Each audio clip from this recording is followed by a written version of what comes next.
Hi everyone, this is my first YouTube video. It's actually about a HSG test that I had done today. Now, apologies, I actually thought when I started making YouTube videos that I'd have my hair and makeup done and I'd have some cool feature in the background, but unfortunately stuck with wash and go hair, and yeah, I'm in bed. Sorry. But I run a craft business, and also I'm planning to make a lot of videos while I'm trying to conceive, and hopefully, fingers crossed, if I do get pregnant, which, you know, I would love, I'm going to make more videos and kind of post them on YouTube. So hopefully next time with better quality, and I'll try and get something funky in the background for you. But really, the reason I wanted to post this video is it was unplanned. It's basically having the HSG test done and other sort of fertility treatments. I've been looking on YouTube at all the different videos, and some were really, really helpful, and others just scared the out of me. So here I am. A lot of the time, videos on YouTube, you've got to understand that people either put something on they were expecting the worst and it was completely fine, or they put something on that was the worst thing that ever happened to them. Now this video, probably a bit boring, but it's a bit in the middle. Okay, so if someone said to me, hey, would you like a HSG test done tomorrow? I'd say, no thanks, I'm okay. But if someone said to me, look, it's getting you on the road to getting pregnant or finding out if there's a problem with you, and if it gets me closer to having a baby, which is what we really want, then yes, I'd do it again. So basically the experience, now a lot of videos I've watched have been American videos, so I kind of thought, what if it's different in the UK? Or from what I can gather, the procedure is basically pretty much, you know, the same in a lot of places.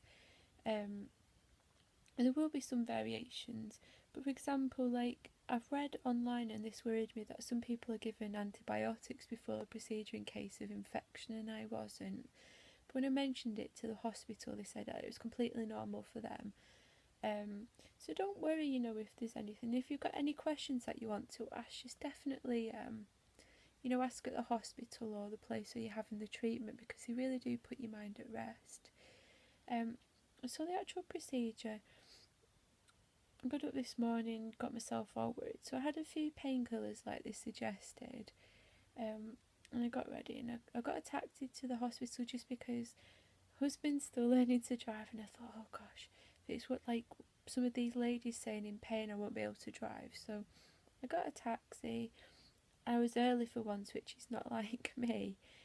So I sat in the waiting room for what seemed like a turn. It was about 20 minutes before they called me in. Literally, they called me in, this lovely radiologist, and she gave me a gown to try on. Well, not try on, to put on. She let me keep on my vest, and knickers, basically, until I got, because you have to kind of come out of the room and walk up a corridor to the room, so it's just so you don't flash your bum at anyone. So they take me in the room. I couldn't take my husband in at this point just because of the, is it radiation? So they explained the procedure to me. She explained she knew that I was already anxious. I'd mentioned it to the radiologist. And she just told me basically everything that she was going to do, and then asked me if I had any questions. So then what happened is I was led to a table, basically, which had like a protective, almost like a pad they put on there, you know, just to protect it, and they get you to put your bottom as close as you can to this pad to the end of the table, a bit like a pap smear or a smear test. And then what happened is she explained every step of the way. So they sterilised, I think, or cleaned the cervix and the vagina lady parts, and it was really cold. I didn't expect that. But then she put the catheter in. Now at this point, people say, usually what I've seen is, oh, this didn't hurt at all until they die. honestly, I couldn't feel any difference from when they put the catheter in to the dye. Yes, it was painful, but it wasn't, I'm screaming, I'm never going to do this painful. It was like the strongest menstrual cramp you've ever had, but constant for a good 2 minutes. So they started putting the catheter in, and it's embarrassing now, but I kept saying quite loud, "Oh God, oh God, oh God," and panicking. And the two radiologists were lovely. They just kept reassuring me, saying, "You're doing fine. It's okay." They kind of held my arms down a bit, not in a restraining manner, but kind of a stop thrashing around manner. And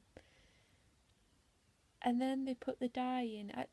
When I say it wasn't worse, it was the same sort of pain, but slowly increasing in pressure.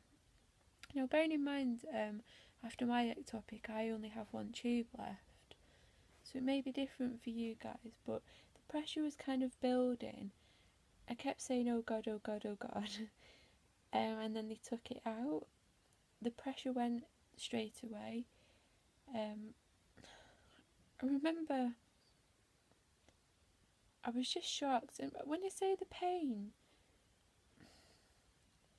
in hindsight, it probably wasn't so painful. It's more the worry that it's going to get really painful, because I was expecting the catheter part not to be painful. I won't lie to you, it wasn't a walk in the park, and it wasn't pain free. But like I said, it is like a menstrual cramp, just cramp, but constant for about 2 minutes. And afterwards I said, "Oh, so what was there? It was blocked, wasn't it?" I just presumed with my history that it was blocked. And one of the radiologists looked at the doctor and said, "Oh, are you telling her today?" So I then presumed the worst. And the doctor went, "Yeah, completely clean, lovely, beautiful," and that was it. And I was so shocked to burst into tears, happy tears. And one of the radiologists was kind of welling up with tears too. And I was like, "Oh God, really, really?" I was just so shocked. I just presumed that it was going to be the worst news, and that was it. So yeah, I won't lie, it wasn't the nicest thing that could have ever happened, but it was bearable. And you know what? If someone said to me, "Right, you're going to have another HSG, but you're closer to getting pregnant," hands down, I would do it again. So please don't worry. And if you do have any questions, if you want to ask me, if I can answer them, I will do, if you just put them in the comments. But I would suggest, if you speak to your GP or doctor or what, whoever's doing the procedure for you, and just ask them any questions. Yeah. So what's next for me is, it should have been August before I have my follow-up appointment. It's the beginning of May now, so because we've had all our tests but no results apart from the HSG, I thought, gosh, this is really long. So we rang the hospital again. They're probably fed up with my voice, to be honest. But I spoke to them and just said, "Oh, we've had the HSG and all the other tests. Are there any cancellations?" And they actually managed to get us in the middle of June. So what I'll do is, I think I'm going to make another video in June and just give you my next steps. And hopefully, I might not need to see them. Hopefully, fingers crossed, this HSG has performed some miracles and I get pregnant before then. But it's a long journey, and but either way, I will be making another video soon. So thank you for watching. Apologies, like I said, it is my first video, so if you've got any feedback, or if there's anything I should include next time or not include next time, if you just comment. But if anyone else is going through the same journey, pop your videos down below and I'll be able to take a look too.